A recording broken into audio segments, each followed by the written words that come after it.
देश के लिए कुर्बान होने वाले लोग दुनिया की नजरों से दूर ही रहते हैं, पर उनका हौसला, उनके फैसले और उनका संघर्ष दुनिया से कहीं बड़े होते हैं। असल में हीरो वो नहीं होते जो पर्दे पर दिखते हैं, बल्कि वो होते हैं जिनकी जीत और जिनकी मौत दोनों को एक राज रखा जाता है। तो आज की ये शानदार कहानी ऐसे ही एक वीर योद्धा की है, एक ऐसे धुरंधर की है जो अपने नाम से नहीं बल्कि अपने काम से जाना जाता है। जब साजिशें गहरी हों और जब दुश्मन अपनी शक्ल बदल ले और जब विश्वास सबसे बड़ा हथियार भी हो और सबसे बड़ा खतरा भी हो, तब एक ही मिशन बाकी रहता है, देश को बचाना हर कीमत पर। तो दोस्तों, शुरू करते हैं एक ऐसी कहानी जिसमें लॉयल्टी की परीक्षा होगी, बलिदान की हदें टूटेगी और इंसानी जज्बात जंग के शोर में कहीं खो जाएंगे। ये है धुरंधर की दुनिया, जहाँ जीत भी खामोशी से मिलती है और हार भी। तो वीडियो स्टार्ट करते हैं, लेकिन उससे पहले चैनल को सब्सक्राइब करके नोटिफिकेशन बेल को ऑल पर कर दीजिए, ताकि मूवीज और वेब सीरीज का लेटेस्ट हिंदी एक्सप्लेनेशन सबसे पहले आप तक पहुंच सके। तो फिल्म की शुरुआत होती है कांधार हाईजैक से, जहां पर कुछ आतंकियों ने हमारे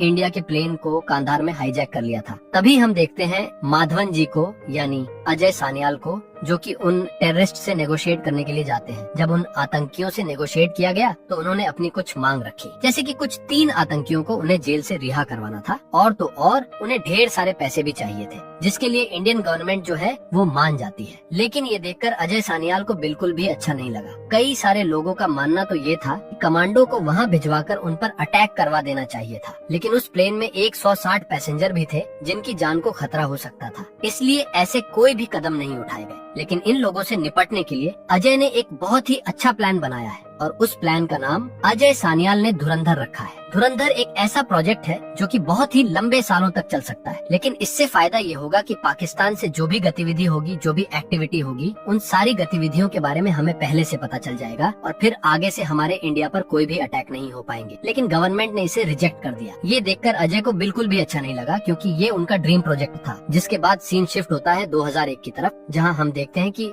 2001 में पार्लियामेंट में एक बहुत बड़ा अटैक होता है, जिसमें बहुत सारे लोग मारे गए थे। और ये देखकर अजय सान्याल से रहा नहीं गया और वो फिर से धुरंधर प्रोजेक्ट का प्रस्ताव रखते हैं। गवर्नमेंट ने हाल ही में नोटिस किया है कि अटैक बढ़ते जा रहे हैं, और अगर ऐसे ही चलता रहा तो देश की हालत बहुत ही बुरी हो जाएगी। तब उन्होंने अजय की बातों पर ध्यान दिया और धुरंधर प्रोजेक्ट को अच्छे से समझा। और अजय ने तो धुरंधर प्लान को बहुत पहले से बना कर रखा था, जिस वजह से इसके नाकाम होने के चांसेस बहुत कम थे। हालांकि इसमें रिस्क बहुत थे, लेकिन ये बहुत ही लंबे सालों तक चलने वाला था। जिसके बाद हम हमजा नाम के बंदे को, यानी अपने हीरो रणवीर सिंह को देख पाते हैं, और हमें मालूम चलता है कि धुरंधर के लिए अजय ने हमजा को ही सिलेक्ट किया है। अब हमजा को पाकिस्तान भेजा जाना था, लेकिन ये सारी चीजें प्लानिंग के तहत करनी थी, वरना हमजा कभी भी पकड़ा जा सकता था। इसलिए उसे अफगानिस्तान के रास्ते से बलोच बनाकर भेजा गया था। तो फाइनली अफगानिस्तान के रास्ते से हमजा पाकिस्तान के कराची में पहुंच जाता है, जहां पर हम लियारी नाम की एक जगह को देख पाते हैं। लियारी में बहुत सारी गैंग है, और कहा जाता है कि किसी इंसान ने अगर लियारी पर कब्जा कर लिया तो मतलब उसने सारी कराची पर कब्जा कर लिया। लियारी में ही एक ऐसा बंदा है जिसका होटल है। वो बंदा दरअसल में बहुत सालों से इंडिया का ही एक एजेंट है, और हमारा हीरो मतलब कि हमजा जो है वो उसी बंदे से मिलने के लिए पहुंच जाता है। हमजा उस होटल के मालिक मतलब कि उस्मान से मिलता है, जो कि इंडिया का एजेंट है, और उस्मान भाई यहाँ हमजा को 1 साल के लिए अपने होटल पर काम पर लगा देते हैं। उस्मान भाई यहाँ पर उसे सारी चीजें बताते रहते थे। वो बताते हैं कि जब उसे पहला ऑपरेशन मिला था वो उसे 6 सालों के बाद मिला था। तब तक उन्होंने 6 सालों तक चाय बेची। अब उस्मान भाई हमजा को लियारी की गैंग के बारे में बताते हैं। वो बताते हैं कि लियारी में गैंग जो है वो कौम के नाम पर बटी है, और तू बलूच है, इसीलिए तू रहमान डकैत की गैंग में शामिल हो सकता है, क्योंकि रहमान डकैत का नाम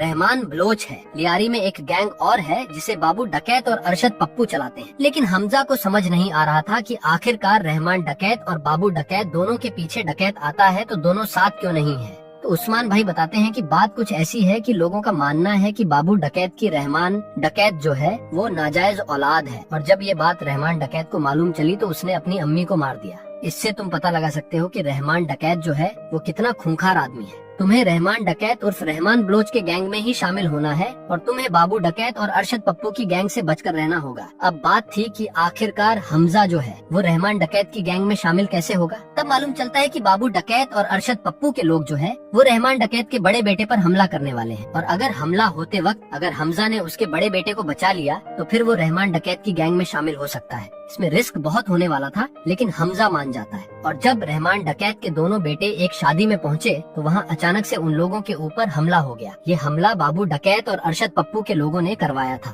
और फिर मौका देखकर हमजा भी वहाँ पहुँच जाता है और इन दोनों बच्चों को बचाने की पूरी कोशिश करता है। लेकिन आखिर में हम देखते हैं कि हमजा जो है वो रहमान डकैत के बड़े बेटे को नहीं बचा पाता है, लेकिन हमजा ने रहमान के छोटे बेटे को बचा लिया था। रही बात बड़े बेटे की, तो हमजा ने उसे हॉस्पिटल लेकर गया था, लेकिन वहाँ वो नहीं बच पाया था। थोड़ी ही देर के बाद यहाँ पर एंट्री होती है रहमान डकैत यानी अक्षय खन्ना की, जो कि बहुत ही खूंखार है, लेकिन अपने बेटे की मौत के बाद वो बहुत ज्यादा उदास था और हद से ज्यादा गुस्से में भी। रहमान डकैत के छोटे बेटे ने उसे बता दिया था कि हमजा ने उनकी जान पर खेलकर जान बचाई है। ये देखते हुए रहमान जो है वो उसे 1 लाख रुपए देने लगता है, लेकिन हमजा इसे लेने से इनकार कर देता है और वो रहमान से कहता है कि आप बलोच हैं और आपने बलोच लोगों के लिए बहुत कुछ किया है। हमजा अपने बारे में भी बता देता है कि वो भी एक बलोच है और वो यहाँ तक कैसे पहुँचा। हमजा कहता है कि उन्हें पूरा भरोसा है कि एक दिन वो बलूच लोगों को आजादी दिलवाएंगे, क्योंकि वो उनके लिए खुदा की तरह है। लेकिन रहमान के अंदर तो बदले की आग जल रही थी।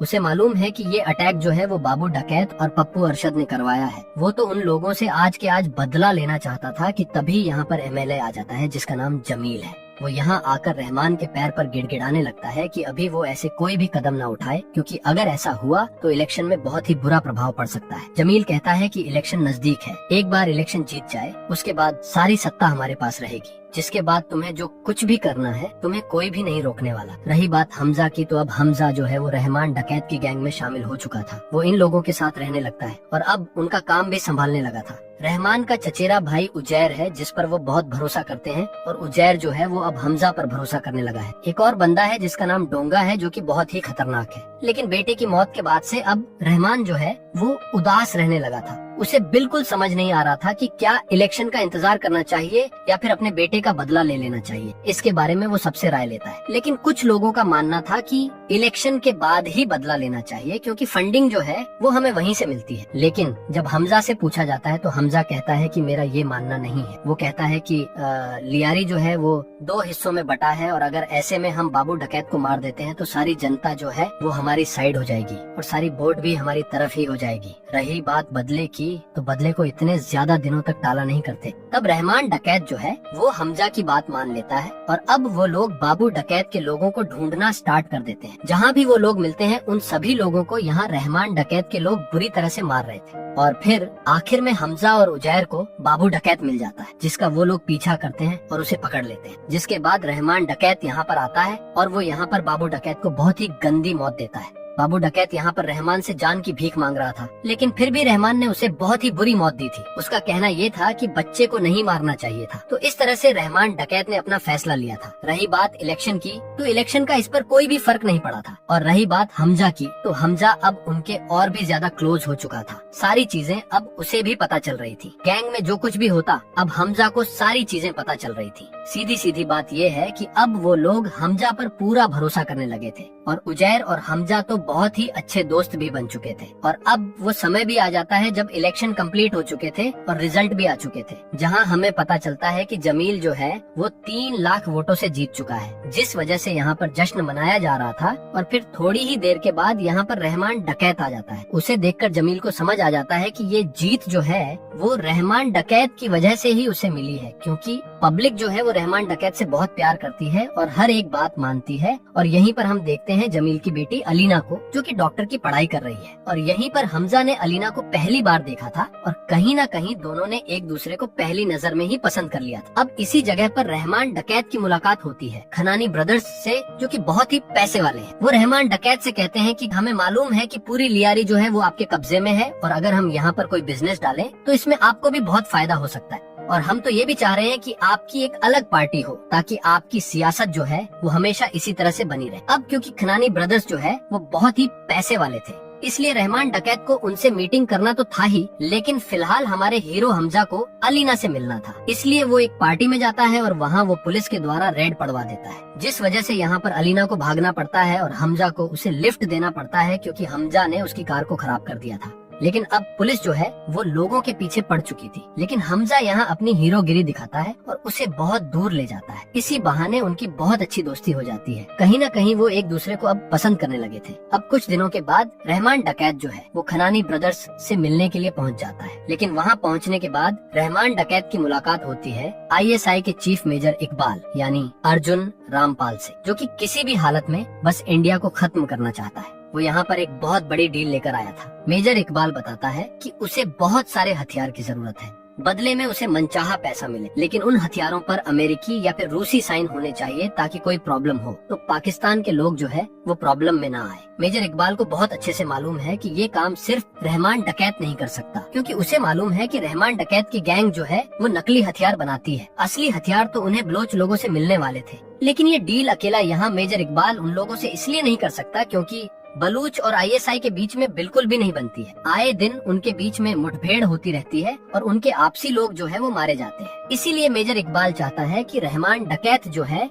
वो बलोच लोगों से डील करे, क्योंकि अगर रहमान डकैत ने उन लोगों से हथियारों की मांग की तो वो लोग अपना दिल भी सामने लाकर रख देंगे। लेकिन रहमान डकैत बिल्कुल नहीं चाहता है कि वो अपने लोगों को धोखा दे, क्योंकि रहमान डकैत भी बलूच है। लेकिन यहाँ रहमान डकैत को एक लालच आ जाता है, अगर उसे कराची पर राज करना है तो अपने लोगों को धोखा तो देना ही पड़ेगा। दूसरी तरफ एमएलए जमील के पास ये खबर पहुंच जाती है कि रहमान डकैत जो है वो अपनी नई पार्टी अनाउंस करने वाला है, और अगर ऐसा होता है तो जमील के हाथों से सत्ता छीन सकती है और उसके पास कोई पावर भी नहीं बचेगी। इसलिए जमील को कुछ न कुछ तो करना ही था।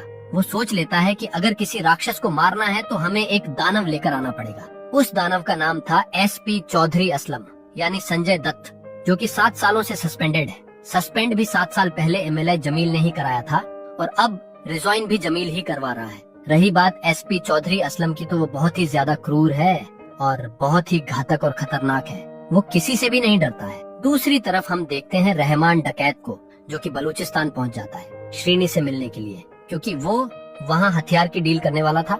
वो उन लोगों से मिलता है तो वहाँ पर रहमान डकैत का वो लोग बहुत ही अच्छे से स्वागत करते हैं, और जब रहमान डकैत उनसे हथियारों की मांग करता है तो वो लोग खुशी खुशी हथियार देने को राजी हो जाते हैं। ये सारे हथियार जो है वो उन्हें जुम्मा के आसपास देने वाले थे, और मेजर इकबाल के लोग जो है वो इंडिया में 3 अक्टूबर के आसपास अटैक करने वाले। तो एसपी चौधरी असलम अब जमील के पास आता है। वो उससे कहता है कि आपने जो काम मुझे सौंपा है वो काम मैं नहीं कर सकता, क्योंकि आपने मुझे काम सौंपा है कि पूरे लिहारी को साफ करना है और बिल्कुल क्लीन बनाना है। लेकिन ये तो पॉसिबल ही नहीं है, क्योंकि लिहारी की जितनी भी पुलिस वाले जो है ना वो रहमान डकैत के कब्जे में है। रहमान डकैत ने अगर उनसे कहा कि जान दे दो तो वो बिना सोचे समझे जान दे देंगे। तो अगर रहमान डकैत ने उनसे कहा कि मेरी जान ले लो तो ये उनके लिए कितना आसान होगा। इसलिए अगर मैं लियारी में गया तो मुझे लियारी का एक अलग टास्क फोर्स चाहिए, जिसके बारे में किसी को भी कोई खबर नहीं होगी।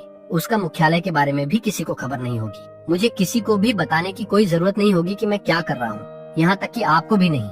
और अगर ऐसा होता है तो वो पूरे लियारी को साफ करेगा, जिसके लिए एमएलए जमील मान जाता है। दूसरी तरफ हम देखते हैं कि अजय सानियाल के पास सारी खबर पहुंच रही थी, और हाल ही में एक बहुत बड़ी खबर जो है वो उनके पास पहुंची है। बात कुछ ऐसी है कि खनानी ब्रदर्स के पास जो है वो नकली नोटों की प्लेट पहुंच चुकी है, और अब वो 500 और 1000 के नकली नोट बना सकते हैं। ये प्लेट जो है वो उन्हें दुबई से प्राप्त हुई है, क्योंकि इंडिया के ही कुछ मंत्रियों ने इस प्लेट को बेचा है, वो भी खनानी ब्रदर्स को। साथ ही उन्हें 3 अक्टूबर के अटैक के बारे में भी बहुत अच्छे से मालूम था कि ये अटैक जो है वो नाव के द्वारा, मतलब कि समुद्र के रास्ते से होने वाला था, और वो लोग या तो गुजरात या फिर पंजाब या फिर मुंबई आने वाले थे। आगे हम देखते हैं कि हमजा और उजैर जो है वो मेजर इकबाल को हथियारों की डिलीवरी देने के लिए जाते हैं। उनके साथ रहमान डकैत भी जाने वाले थे, लेकिन अचानक ही उनके बेटे के पेट में दर्द होने लगा है, इसीलिए वो हॉस्पिटल जाने लगे हैं। दूसरी तरफ हम देखते हैं कि हमजा और औजर जो है वो मेजर इकबाल के पास पहुंच जाते हैं और हथियार दे देते हैं। तो जब हथियारों की डिलीवरी हुई तो यहाँ पर मेजर इकबाल हमजा को एक बात बताता है। वो कहता है कि 3 अक्टूबर को एक अटैक होने वाला था इंडिया में, लेकिन उस अटैक के बारे में इंडिया को पता चल गया, और उस खबरी के बारे में भी अब हमें मालूम चल गया है, जिस वजह से अब यहाँ पर मेजर इकबाल उसे बहुत ही तड़पा तड़पा कर मारता है। ये सारी चीजें हमजा साफ देख रहा था, पर वो यहाँ कुछ नहीं कर पा रहा था। दूसरी तरफ हम देखते हैं रहमान डकैत को, जो कि अपने बेटे को हॉस्पिटल लेकर जा रहा था अपनी बीवी के साथ। लेकिन तभी बीच रास्ते में रहमान डकैत के ऊपर हमला हो जाता है, और यह हमला किसी और ने नहीं बल्कि एसपी चौधरी असलम ने किया था, क्योंकि वो तो ताक में ही बैठा था कि कब रहमान डकैत अकेला होगा और कब वो उस पर हमला करेंगे। एसपी चौधरी असलम के पास ये बहुत ही अच्छा मौका था, इसलिए वो उसके ऊपर अटैक कर देते हैं। सारे लोगों को मारने के बाद अब रहमान डकैत अपने बच्चे और अपनी बीवी के साथ मौजूद था। अगर वो सरेंडर नहीं करता तो उसकी पूरी फैमिली मारी जाती, इसलिए रहमान डकैत को यहाँ पर सरेंडर करना पड़ा। सरेंडर होने के बाद एएसपी चौधरी असलम जो है वो उसे बहुत ही बुरी तरह से पीटता है। लेकिन अब ये खबर जो है वो हमजा तक और औजर तक पहुंच चुकी थी, और उन्हें बहुत अच्छे से मालूम है कि एसपी चौधरी असलम जो है वो उसका एनकाउंटर करेगा। तो हमजा को अब किसी भी हालत में रहमान डकैत को बचाना था। तभी हमजा को मालूम चलता है कि घर के ही किसी आदमी ने रहमान डकैत के बेटे को दवा दी है, जिस वजह से उसके पेट में दर्द हुआ था। दरअसल में उस बंदे ने गद्दारी की है। वो बंदा 40 सालों से उनके लिए काम कर रहा था, लेकिन अब जाकर उसने गद्दारी की है कुछ पैसों के चक्कर में, जिस वजह से हमजा उसे बहुत ही बुरी तरह से पीटता है और उसे सब कुछ उगलवा लेता है। हालांकि उसे कुछ भी नहीं पता था, लेकिन उसे लियारी के टास्क फोर्स के ऑफिस के बारे में मालूम था। तो हमजा और उजैर अपनी पूरी गैंग के साथ वहाँ पहुँच जाते हैं और उनके ऊपर अटैक कर देते हैं। उन सभी लोगों को उन लोगों ने उल्टा टांग दिया था और ये वीडियो जो है वो हमजा ने एसपी चौधरी के पास भेज दी थी। इसे देखते हुए अब एसपी चौधरी को यहाँ उसकी बात माननी पड़ी और अब उन्हें रहमान डकैत को छोड़ना पड़ेगा। हमजा ने एक दूसरी तरकीब भी अपनाई थी, जिसमें अलीना ने चुपचाप से अपने घर पर एक वीडियो रिकॉर्ड किया था, जिस वीडियो में उसके पिता जमील, एसपी चौधरी और अरशद पप्पू जो है वो रहमान डकैत को मारने की बात कर रहे थे। लेकिन इस वीडियो को देखने के बाद भी यहाँ एसपी चौधरी का कुछ नहीं हुआ। लेकिन जब एसपी चौधरी ने अपने टास्क फोर्स के ऑफिसर्स को उल्टा टंगा हुआ अधमरी हालत में देखा, तब एसपी चौधरी माना और उसने रहमान डकैत को छोड़ दिया। रहमान डकैत ऑलमोस्ट मरने ही वाला था। एसपी चौधरी उसे मारने ही वाला था, लेकिन सही टाइम पर रहमान डकैत बच गया, वो भी हमजा की वजह से। तो कुछ दिनों तक सब कुछ नॉर्मल था, लेकिन तभी हमें पता चलता है कि 2009 में 26/11 में ताज होटल पर अटैक हो गया और ये अटैक मेजर इकबाल ने करवाया था। अटैक करवाने के बाद वो सभी लोग एक ही जगह पर इकट्ठे हुए थे और सभी लोग जश्न मना रहे थे, जैसे उन्होंने ये बहुत ही बड़ा काम किया हो। बलूचिस्तान से जो हथियार उन्होंने लेकर आए थे, उन्हीं हथियारों के द्वारा उन्होंने ताज होटल पर अटैक किया था। ये देखकर हमजा जो है वो पूरी तरह से हैरान रह चुका था, क्योंकि उसे समझ नहीं आ रहा था कि आखिरकार अचानक से ये सब कुछ कैसे हो गया और उसे इन सारी चीजों की खबर कैसे नहीं लगी। हमजा का खून खौल रहा था, उसे बहुत गुस्सा आ रहा था। मन तो कर रहा था कि जैसे वो सभी को मार डाले, लेकिन उस्मान भाई ने उसे समझाया कि हम ऐसा नहीं कर सकते, क्योंकि अगर वो गलती से पकड़ा गया तो इतने सालों की मेहनत जो है वो बेकार चली जाएगी और नया एसेट लाने में बहुत मेहनत लगती है। अब कुछ दिनों के बाद हम देखते हैं कि रहमान डकैत जो है वो अपनी नई पार्टी अनाउंस करते हैं, जो देखकर जमील जो है वो हैरान रह चुका था, क्योंकि वो समझ चुका था कि अब उसका अस्तित्व मिटने वाला है और लियारी पर अब रहमान डकैत जो है वो कानूनी रूप से हुकूमत करेगा। ये देखकर वो डर गया था, क्योंकि अब उसके पास कोई भी पावर नहीं रहेगी। लेकिन हमजा को भी बहुत अच्छे से मालूम है कि अब जमील का किस तरह से यूज लेना है, इसलिए वो अलीना की मदद लेता है और अलीना से कहलवाकर जमील को अपने घर पर बुलवाता है। हमजा जमील से कहता है कि आज तक तुमने जितने लोगों के ऊपर भरोसा किया है वो सारे ऐसे लोग थे कि अगर वो रहमान डकैत को मार भी देते ना, तब भी लियारी पर वो खुद हुकूमत कर सकते थे। तुम्हें ऐसे इंसान पर भरोसा करना होगा जो आपका अपना है। तो अब हमजा जो है वो जमील के साथ हाथ मिला लेता है और अब वो रहमान डकैत को सिर्फ बर्बाद करने वाले थे। लेकिन उससे पहले अलीना और हमजा की शादी कराई जाती है, क्योंकि वो दोनों साथ में तो रहते थे पर उन दोनों की शादी नहीं हुई थी, इसलिए उनकी शादी जो है वो बहुत ही धूमधाम से की जाती है। और इस शादी में सभी लोग आए हुए थे, मतलब कि रहमान डकैत, खनानी ब्रदर्स और आईएसआई के चीफ मेजर इकबाल भी आया हुआ था। वो यहीं पर रहकर आगे की प्लानिंग करने लगते हैं। वो सभी लोग नशे में धुत थे, इसीलिए यहाँ पर हमजा जो है वो उनके पास आ जाता है और अब मेजर इकबाल कहता है कि अगला टारगेट जो है वो जल्द करने वाले हैं, जो कि 15 अगस्त के आसपास का रहेगा और उन्हें हथियार भी जल्द से जल्द चाहिए होंगे, जिसके लिए रहमान डकैत ने भी हाँ बोल दी थी, पर सभी नशे में धुत थे। इसलिए यहाँ पर हमजा ने 9 अगस्त की डेट को फाइनल किया था, जिसमें वो हथियारों को लेकर आने वाला था बलूच से। और अब वो दिन भी आ जाता है जब 9 अगस्त थी और आज ही हथियारों की डिलीवरी होने वाली थी। लेकिन इसके बारे में ना तो रहमान डकैत को मालूम था और ना ही उजैर को। ये बात सिर्फ और सिर्फ हमजा को मालूम थी। हमजा ने जब ये बात उजैर को बताई तो उजैर तुरंत ही उन हथियारों को लेने के लिए पहुंच गया बलूच। दूसरी तरफ रहमान डकैत जो है वो वाटर सप्लाई पाइपलाइन प्रोजेक्ट का उद्घाटन करते हैं, लेकिन अब उनके साथ सिर्फ और सिर्फ हमजा और कुछ और लोग शामिल थे। तो अब वो लोग उस जगह से वापस आने लगते हैं और रहमान डकैत के साथ 2 लोगों के साथ हमजा था। हमजा कार चला रहा था और तभी हम देखते हैं कि एसपी चौधरी, हमजा और जमील ने मिलकर एक प्लान बनाया है कि वो लोग रहमान डकैत को सुनसान जगह पर लेकर आएंगे और उसे जान से मारेंगे। ये सारी प्लानिंग जो है वो हमजा ने की, लेकिन रहमान डकैत को उस जगह पर कैसे लेकर जाए ये प्रॉब्लम हमजा की थी। तो अब रहमान डकैत और 2 लोगों की नींद लग जाती है, तो हमजा तुरंत ही उस जंगल वाले रास्ते से उन्हें ले जाने लगता है। दूसरी तरफ SP चौधरी जो है वो पूरी तैयारी में था कि जैसे ही ये लोग आएंगे वो लोग इन लोगों को बुरी तरह से मार देंगे। लेकिन तभी रहमान डकैत को शक हो जाता है कि हमजा जो है वो उन्हें गलत रास्ते से ले जा रहा है और रोकने पर रुक भी नहीं रहा है, जिस वजह से कार में ही उनके बीच में जबरदस्त फाइट होती है। और अब हमजा को ऐसा लगने लगा था कि शायद वो दूर नहीं जा सकते, इसलिए वो बीच रास्ते में ही कार का एक्सीडेंट करवा देते हैं। एक्सीडेंट के बाद हमजा तुरंत ही कार से निकलकर भागने लगता है और फिर मौका देखकर यहाँ पर चौधरी असलम अपनी पूरी टीम को लेकर आ जाता है। गोलीबारी हो रही थी, लेकिन सही मौका देखकर यहाँ से रहमान डकैत भी भाग निकलता है। हमजा के पीछे रहमान डकैत का एक आदमी था, वो हमजा से फाइट करता है, लेकिन हमजा उसे बहुत ही बुरी तरह से मार देता है। रही बात रहमान डकैत की, तो रहमान डकैत के पीछे SP चौधरी था और उनके बीच में भी खतरनाक फाइट होती है। लेकिन तभी सही समय पर यहाँ पर हमजा आ जाता है, वरना SP चौधरी तो आज मरने वाले थे। हमजा यहाँ सही समय पर आकर रहमान डकैत को बहुत ही बुरी तरह से मारता है, जिसके बाद SP चौधरी असलम जो है वो रहमान डकैत के गले की साइड में गोली मारता है, जिससे कि उसका बहुत ज्यादा खून बहने लगता है। हालांकि वो मरा नहीं था, क्योंकि यही उनकी प्लानिंग थी। रहमान डकैत को उन्हें मरने नहीं देना था, उन्हें सही सलामत हॉस्पिटल लेकर जाना था। ऐसी हालत में कि हॉस्पिटल ले जाते ही रहमान डकैत जो है वो मारा जाए। तो बिल्कुल प्लानिंग के तहत हुआ।